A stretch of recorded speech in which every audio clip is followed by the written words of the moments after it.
You are not lazy. Say that to yourself right now, because everything you are about to hear depends on you believing it. You are not lazy. You are not weak. You are not someone who just can't do it.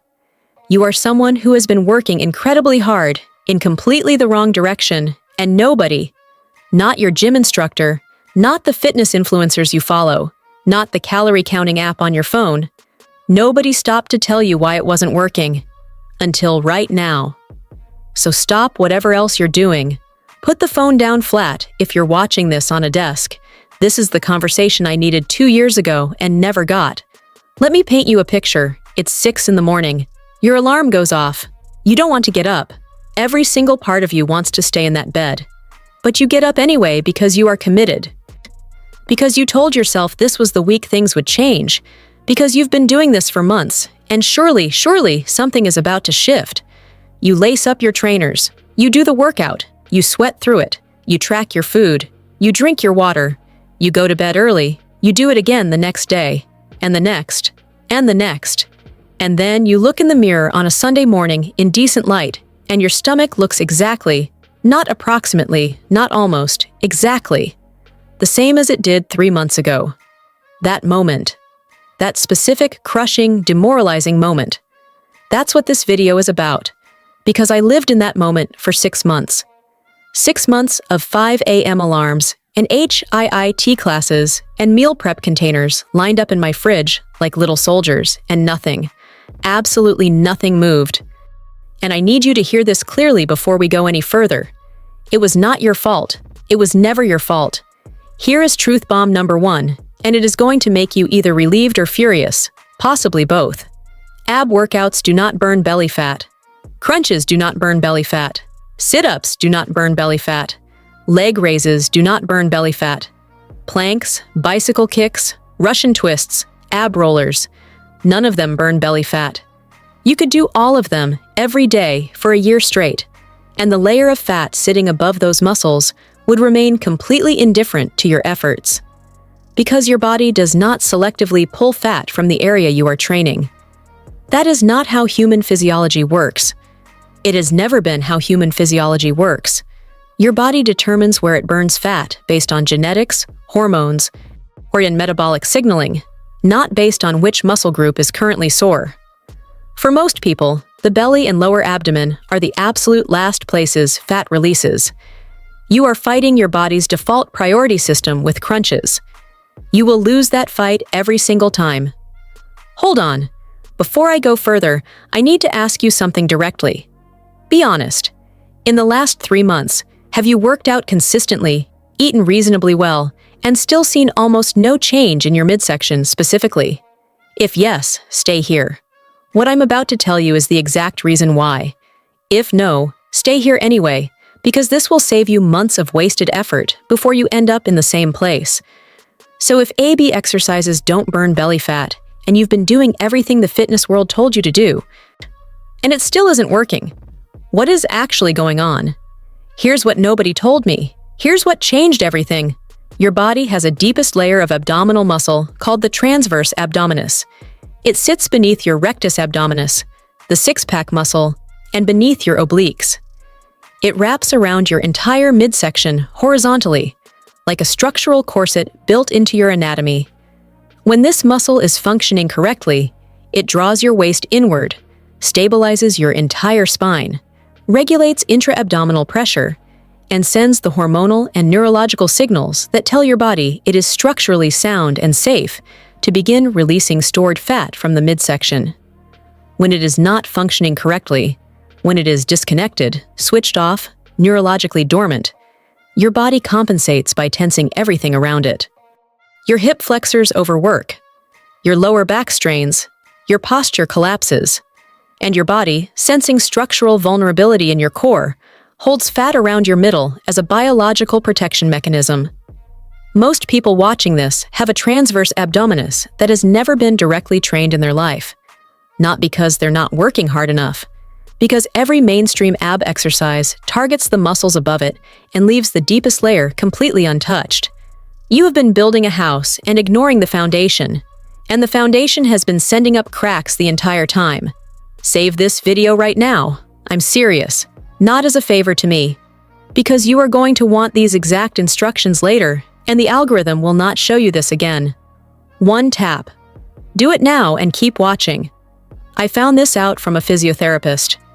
Not a personal trainer, not a fitness influencer, a physiotherapist who was treating me for lower back pain, which, by the way, is itself a symptom of a disconnected deep core, and who mentioned, almost as a footnote in the appointment, that the single most effective thing I could do for both my back and my body composition was to stop training my surface core and start training the layer underneath it. She introduced me to an exercise called the dead bug. I know how that sounds. I almost didn't try it for that reason alone.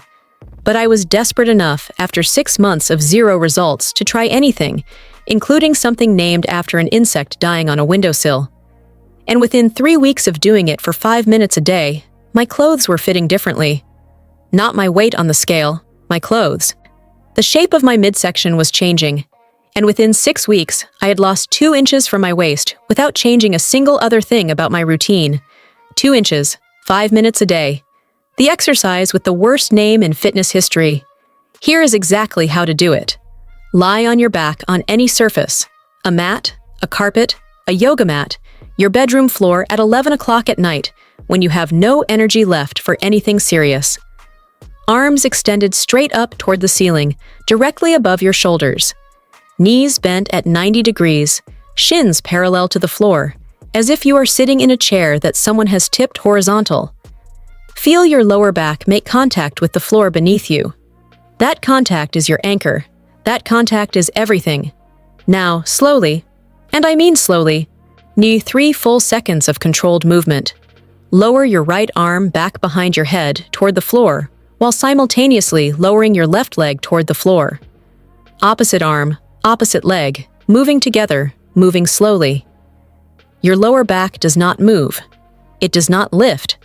It does not peel off the floor by even a millimeter. That flat back is the entire mechanism of this exercise. Hold at the bottom for 2 counts. Exhale fully. Return to the starting position with the same slow control. Switch sides. That is 1 complete repetition, 3 sets, 8 repetitions per side, 5 to 7 minutes from start to finish, every single day.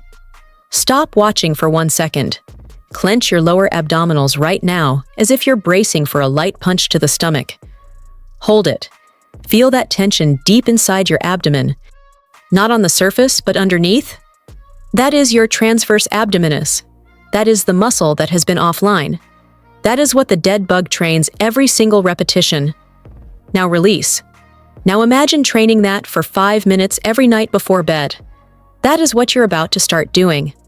Now let's talk about the 3 mistakes that will make this exercise completely useless if you make them, because the technique is not complicated, but the details are non-negotiable.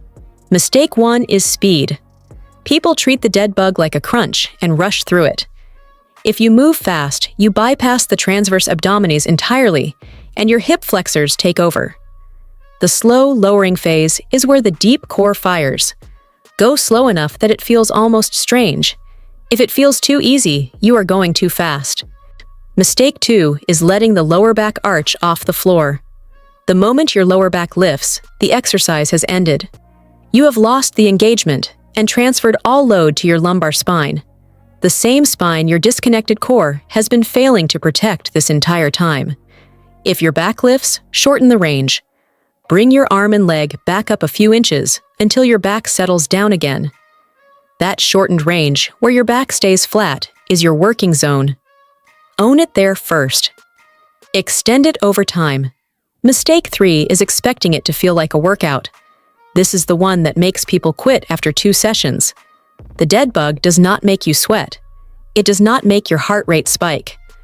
You will not finish it and feel like you've earned a protein shake.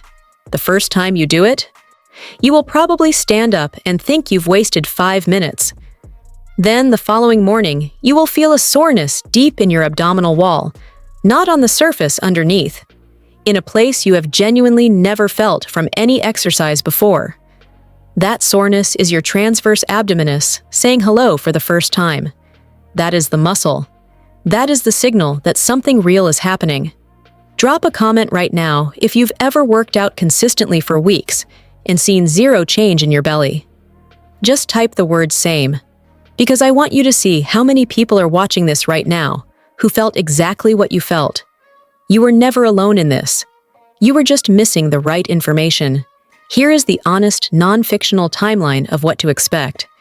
In the first 2 weeks, you will not see a visual difference. What you will notice is posture. You will catch yourself standing straighter without reminding yourself. Your lower back will feel less tight at the end of the day. Your clothes might sit marginally differently, but you'll second-guess whether you're imagining it. You are not imagining it.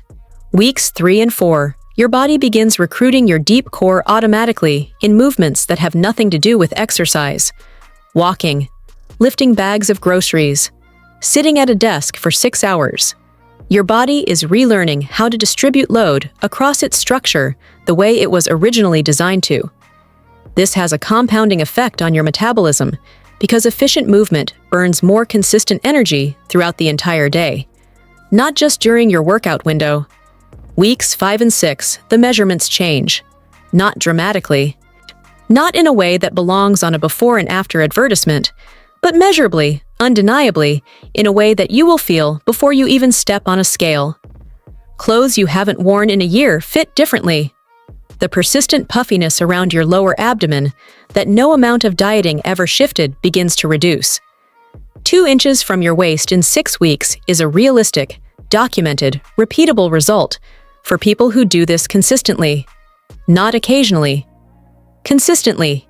Truth bomb number 2. Consistency with the right thing for 6 weeks will outperform intensity with the wrong thing for 6 months, every single time, without exception. Here is what I need you to do right now, and I mean tonight. Not tomorrow morning, not Monday, not after you finish the series you're watching. Tonight. Get on the floor, 3 sets, 8 reps per side. Lower back flat. Breathe out on the way down. Go slow enough to feel slightly ridiculous. 5 minutes. That is the entire commitment.